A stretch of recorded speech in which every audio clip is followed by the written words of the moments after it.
focus. Hello, welcome to another post from Dr. Blake's Healing Soul.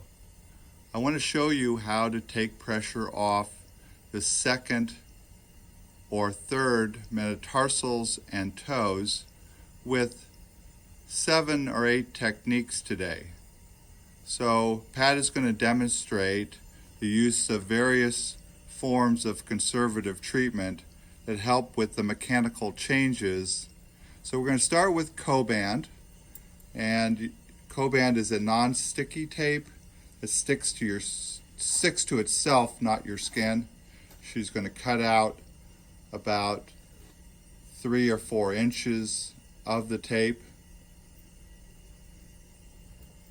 and then use it to buddy tape the second and third toes together. She starts on the top, and she's going to go around the third toe, and there's no pressure on the top. And then you can see she's lifting up underneath the bottom to secure it, and then again it's put back on itself without tension. And then you have to massage it in because it has to adhere to itself. Should never feel too tight. Shouldn't feel like it's cutting off your circulation. If you do notice any throbbing, then you should take it off and reapply it. Coband can last for 3 or 4 days. This is actually a knockoff called Coflex, but it's a non-sticky tape, and you're just trying to immobilize the toes. So the second thing we're going to do is actually separate the toes. So sometimes this actually helps stabilize it. So Pat's going to use a adhesive felt, but you can buy toe separators in Walgreens or CVS, or a lot of shoe stores will have it. So she's going to make use a 1/4 inch felt to make a toe separator for herself. Here she's peeling off the backing of the felt so that it will stick to her skin. And then she separates it by sticking it to, it could be stuck to the third toe or the second toe, as she is doing right now. So she's just separating it, taking the pull off, and especially if there's nerves involved, either the buddy taping or the toe separation, about 50% of people like one way and 50% of the people like it the other way. But you're just changing the mechanical forces through the joint, and sometimes you can explain why, and sometimes it's a mystery. So now Pat's going to show you a different way of taping. We're going to use either KT tape, which is what she has here, and you can use rock tape. They're stretchy tapes that help. And I tell patients to buy the 2-inch wide rolls and cut about 7 inches. Each of the sections that you see here is 2-inch sections. So you cut about 7 inches to do your toes. And here she's cutting about 7 inches off. She's going to then cut it in half for the toes. You actually get twice as much tape if you do it this way. So you can buy it at 1 inch, but this actually gives you twice as much tape if you're doing toes. And you never know how long you're going to need to do these form of treatments to help. So here she's peeling the tape. You got to peel easy or it snaps back on itself.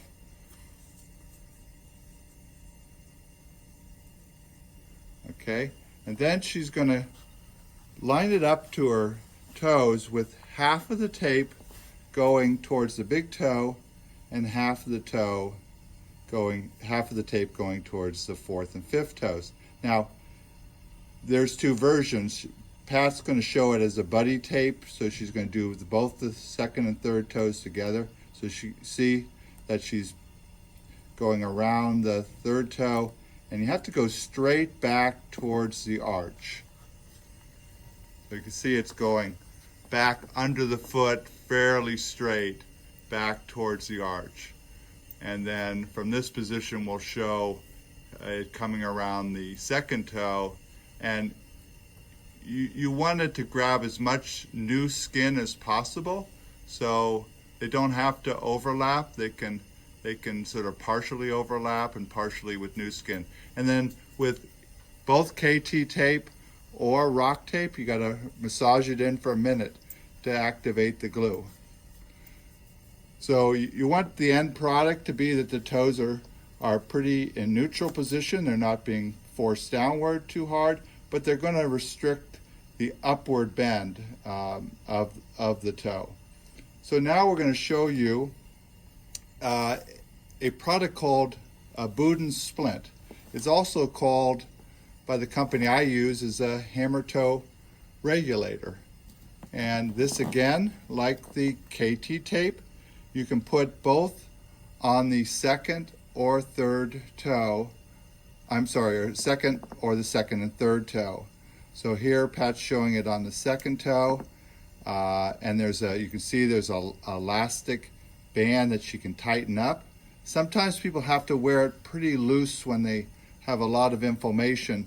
So if you wear it loose, you have to put a piece of paper tape at the attachment. You want as far back on the toe as possibly can be done. Okay, so that's how. So Pat, can you show it on the second and third toe? She's going to open up the loop and then get it over the second and third toe together. So she's sort of buddy taping the second and third toe, and then again she practices how tight to do it and whether she has to do the paper tape to secure it, because you don't want this strap to be moving all around. Okay, so those are two different ways. If you have orthotics, and a lot of people can't take all the extra seams of this splint, but the splint in itself can be cut. You can trim it in half. It has some, some volume and some seams underneath that can be irritative, and some people like the tape and some people like the convenience of the splint. Okay, so now we're going to show the lipstick test. So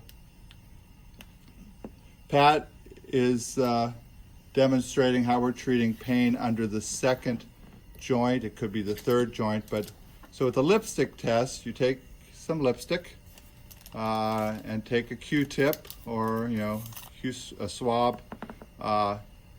You take a little bit of lipstick and you put it on the end of the thing, and then you mark exactly where you feel pain.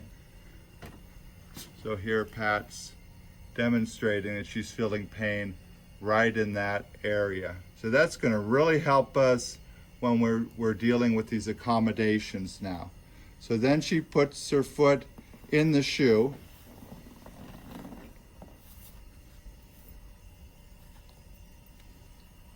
And here we've taken actually out her orthotic for this purpose, and we're using just a straight shoe.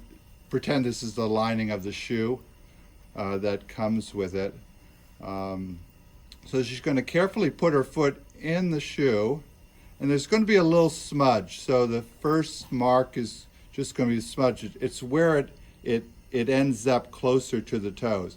So then she's going to roll up and put some pressure on, so she's going to get a good mark on where the sore spot is, and then she'll take out the insert and find out where this spot is.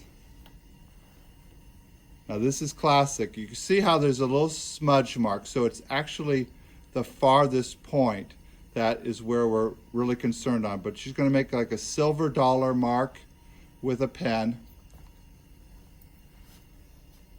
around that spot. And you can always make this bigger. So we're trying to be as close as we possibly can to the spot. And so then she's gonna fold it and cut it out. Again, this is why we're not going to use her orthotics to do this. This is about the only thing you can't do to an orthotic. You could definitely do it to shoe inserts, but all the other stuff you can do if you wear orthotics. So she's cut out a hole, and you could do 2 layers or 3 layers even, but if you put a lot of layers in one shoe, you have to balance it out by putting layers in the other shoe. And now, so that's going to be something that takes the pressure off, and she's going to play with the hole a little bit when she's feeling the pain that she has. And then there's 2 types of metatarsal pads that we use, and these also can be added to the top of orthotic. So you can see this is from the Haypad company, which I use in stock in my office. There's metatarsal pads, and then there's longitudinal metatarsal arch pads. The most interesting thing is I use the left on the right always and the right on the left. So this is the right shoe. So Pat's gonna choose the left shoe insert for our demonstration purposes. The small metatarsal pads have actually 2 different directions that we use. We use the direction of either just straight back from the hole, like this, okay, or we use it angled, but the thickest part of the pad has to be under the sore spot. And then you can peel these pads too. If it's a little bit too thick, you can cut them with scissors. You can take a little bit off by peeling it. You find a little edge, and then you peel it up so that it debulks it a little bit. And some of these pads are pretty thick, but you see how she's taken maybe a quarter of it off so that it doesn't feel as pressure. A lot of times when you first have pain and you have a lot of inflammation or nerve pain, you need to thin them out a lot. But then as the weeks settle the problem down, you can go with a thicker pad later on. So here she's showing the placement of the long metatarsal pads. And again, we're going to use the left on the right shoe. The long metatarsal pad cannot go under the arch and block the big toe joint motion. So this is real important that she pulls it over to the side, the thicker parts under the second toe. And again, this one has to be peeled at times, but you can see the placement of it. And you see how it can be hard to peel it off, but it's a very wonderful product. The last thing we're going to show is the accommodative padding that we use now underneath. So we've taken pressure off the spot. We've put pressure behind towards the arch, and then Pat's going to use a 1/8 inch felt pad that has an adhesive to it.